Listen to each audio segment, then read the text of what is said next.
كررت نفس الغلط. بسم الله الرحمن الرحيم. ليش انحرق؟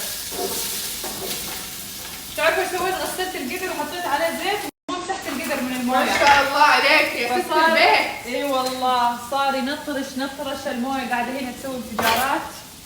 المهم قطعت 3 بصلات زي ما شفتوا، قطعتها شرايح، والحين راح نحمرها في الزيت ونخليها تصير لونها بني غامق. اوكي؟ يعني كأنه انتم متعمدين حرفيا تحرقوا البصل. اوكي؟ افكر اسوي شوربه بس ما ادري. ايش رايك ميمي؟ ها؟ هل شميت الريحه؟ ها؟ الريحه انا. يلا الحين.